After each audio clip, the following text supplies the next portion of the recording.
All right, so let's jump right in. Brands these days are in a really tricky spot. It's like they're walking this tightrope.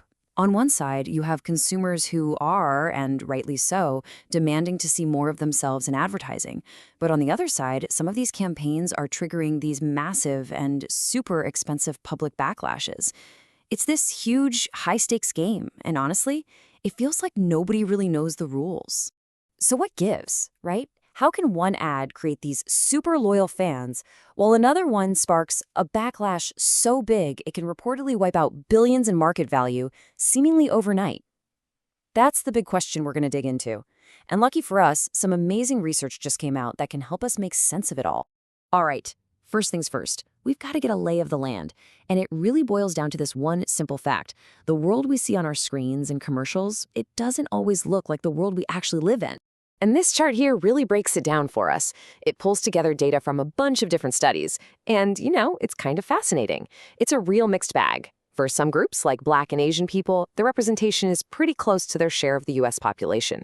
But then you look at other groups and whoa, women, for example, make up half the population, right? But they're only in about 39% of ads.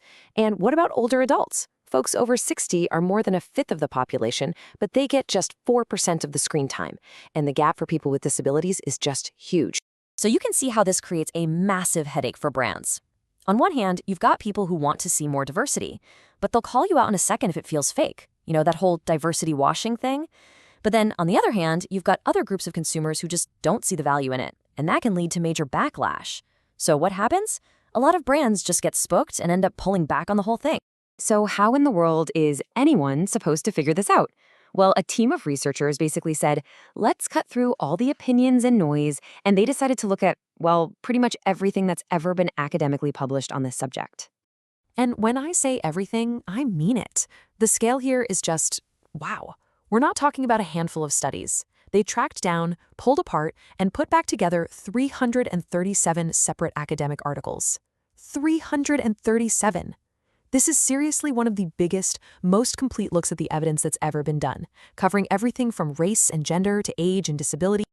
And check out this timeline from their paper. It tells a really interesting story. For a long, long time, this kind of research just sort of trickled out. But then look at what's happened in just the last 5 years or so. Boom, a total explosion in research. And that's not just a bunch of academics getting interested. It's a direct reflection of how urgent and messy this whole topic has become out in the real world. Okay, so after digging through all that research, what did they find? Well, they built this really powerful framework. You can kind of think of it like a roadmap for how our brains react. It zeroes in on 3 core psychological triggers that explain why we feel the way we do when we see these ads. First up is something called identification. It's really simple, but it's incredibly powerful. It's that gut feeling you get when you see someone in an ad and think, hey, that person's like me. Maybe they share your background, your age, whatever. It just clicks. And the research is super clear on this. When that happens, it's almost always a good thing for the brand. And this quote from the amazing athlete Dylan Alcott, it just hits you, right? It shows that this isn't just some marketing gimmick. It's about a deep human need to feel seen. When that happens, it's powerful. And when it doesn't, you really feel that absence. All right, the second big trigger is social comparison. We do this all the time, probably without even thinking about it. You see someone in an ad, and your brain just automatically starts to measure you up against them. And this can go one of 2 ways, right? It can be positive, you feel inspired, motivated, or it can be negative. It can make you feel like you don't measure up, which is exactly the criticism you hear about ads that use, totally unrealistic beauty standards. And number 3, this one is the key to understanding all that backlash. It's called reactance. You know that feeling when you feel like someone's trying to force an idea on you, or that a message just feels fake or preachy? That's reactance. It's that knee-jerk instinct to just push back and say, nope, not buying it. This is exactly what's happening when people complain about so-called woke washing. So you've got these 3 powerful reactions happening in our brains: identification, social comparison, and reactance. And they don't just stay in our heads. They have real-world consequences, both for society as a whole and, for a company's bottom line. And you can see here how the research splits up the impact. Socially, when it works, it can make people feel included, it can boost self-esteem, challenge old stereotypes. But when it backfires, it can create feelings of shame or fear. And commercially, it's the same story. Get it right, and you grab people's attention, they feel better about your brand, and most importantly, they're more likely to buy your stuff. Get it wrong, And, well, you can probably guess what happens.